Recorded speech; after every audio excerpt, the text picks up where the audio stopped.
What's up, everyone? Welcome back to the channel. Boozer here. Thanks for stopping by. Hopefully you guys are having a good Saturday, Sunday. I'm still trying to get used to the new time zones that I just hopped in from. Just came back from Japan, so this is one of the first videos that I'm doing back in my home. So pretty big news here for you guys. We do have a kind of like a bit of a teaser here for the this event coming up. It's called the Verdant Deck of Fate. Now, this doesn't really give you too much a description here. Complete event objectives, get clover coins, and flip cards for rewards. But right here posted up is all the information you need to know about this Verdant Deck of Fate. So get a legendary Void champion. This is basically a guaranteed Void champion for you guys from a Deck of Fate. It's going to be Con Branch Breaker, and it's going to be summoning champions, soul stones, and dungeon divers. So getting artifacts, soul stones, and summoning champions. Summoning shards right after a summon event is pretty nasty, of course. So on one hand, it's catered for players that are not going for Fabian. If you're not going for Fabian, now you have a chance, to use your shards towards a Void guaranteed champion. Yeah, and if you are going for Fabian, you basically have another avenue to spend your shards on. So here is a interesting part of it. Con Branchbreaker is very new. He literally just came into the game from the same patch as Fabian. So let's have a quick little look here. So Con Branchbreaker. So he's a damage dealing defense based champion. Now, we did have test server access to playtest this guy. I never got a chance to do it because obviously I was on my trip and all that. But to me, it came down to how strong his multipliers are because he's a damage dealing champion. So he's got base stats here. He's got the boosted crit damage. You love to see it. He's got an A1 here.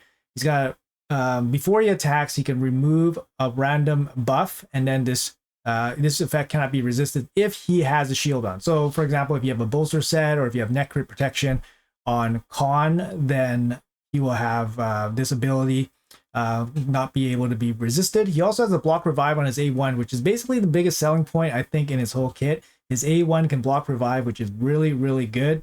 And then he also has a chance to increase the size of his shield, but they put a cap on it, so then there's no crazy, shield building stuff on him. His A2 here is an AoE. It's going to ignore a percentage of each target's defense equal to 50% of the difference between this champion's max HP and any shields on them. The way this skill reads out is a little bit confusing, to be honest. I have to read it a couple times. But basically, it's this champion's max HP versus if they have any shields on them. So if they have no shields on them, you're basically taking the max HP difference from Branch Breaker versus the max versus no shields on them. I imagine that doesn't give him any ignore defense. It's a little bit hard to figure out, but I think if the enemy has a small shield, then this would be a higher percentage of ignore defense. Not 100% sure on this, but it's an interesting mechanic here. Also, a secondary effect here also destroys target's max HP, but 20% of the damage inflicted, up to 50%, ignores shield buffs. All right, moving on to his A3. He has a buff here, which is pretty interesting. It's similar to Valkyrie, I guess, but it doesn't provide the counterattack for the whole team, just for himself. 3-turn cooldown when fully booked, places a shield proportionate to his defense, and a strengthen and a counterattack on himself.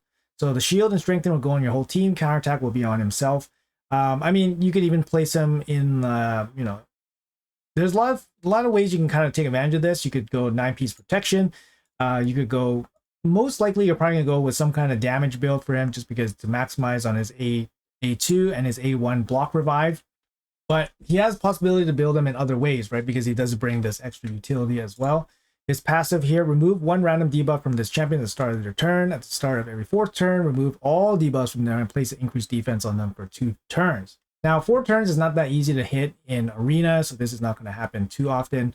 But removing one random buff from this champion is not too bad, right? You might be able to take off the stun or a fear, allowing them to get an attack in, which is pretty decent. Increases his champion's defense by 3% for each debuff removed by this skill. Again, it's not going to be too crazy. You're probably going to get a small buff from removing from himself. And then after turn 4, you might get a big buff, but this is going to be hard to fully stack up. Anyway, he is going to be the guaranteed Void Legendary Champion from the upcoming Deck of Fate. That's going to be offered here, the Verdant Deck of Fate. Now, in terms of overall price, it's going to be hard to say, right? Because we've had Void Legendary Champions be offered in Deck of Fates before, so there is a precedent that happened before. So the champion I'm talking about here, if you guys remember, maybe you guys weren't playing at that time, but it was actually this champion here, Fatalis Blade Master. So Fatalis is a Void Legendary HP-based damage dealing champion. He was available during the Monster Hunter collab back in 2024 in January, I believe, so about a year and a bit ago. And he was offered basically in a bunch of 10x events. And lastly, he was offered during a Deck of Fate event. But his Deck of Fate event cost 25 Sacred Shards. Now, 25 Sacred Shards is like the ceiling that we've never reached before. And a lot of the justification was that, oh, this is kind of an exclusive champion. It's a Void Legendary champion. And yeah, so that was the kind of the argument. 25 Sacred Shards, that is the price I would put on Khan. I don't know if this guy is worth 25. I don't know if this guy is worth 25 Sacred Shards, to be honest. I'm going to see if I can hop on a test server real quick, slam out a quick showcase video for everybody here. But honestly, unless you guys really see, like, unless I see something really crazy about this guy going off, it's going to be just another, you know, Pokemon to collect, right? Like, in my opinion. Obviously, Void Champions is not something that is easily given out by Plarium. But if the price is going to be 25 Sacreds or equivalent, that's very expensive. There's obviously a secondary component here. There's a dungeon diving component as well as a soul stone component as well. So obviously the dungeon diving component is going to take you a ton of energy, and then the soul stone component, I mean, you're better off saving the soul stone stuff for 2x boosted. But I could see the argument that people have for spending soul stones to obtain different resources. So in this case, you can obtain a champion for it.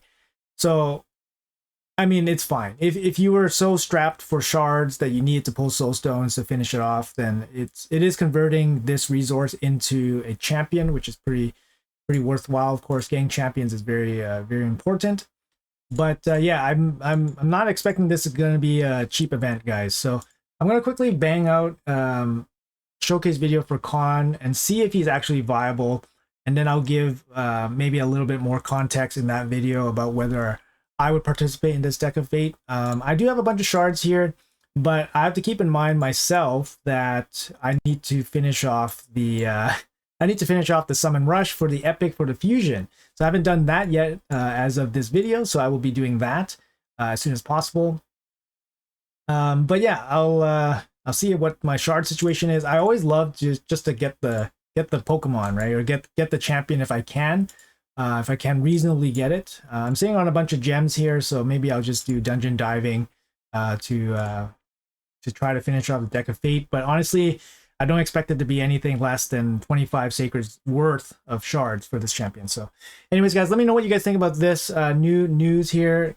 We're talking about Khan, the Branch Breaker Void Champion Guarantee, guys. Soul Stones, getting Artifact, and summoning champions. It's going to be in the middle of this fusion, the middle of the week, and right before the Titan event that's probably going to happen here. It looks like Mega Bait, so that's going to be the big one.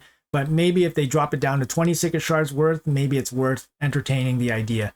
But anyways, guys, let me know in the comments below what you guys think. Hopefully you guys enjoyed the video. Let me know, and yeah, I'll see you guys in the next one.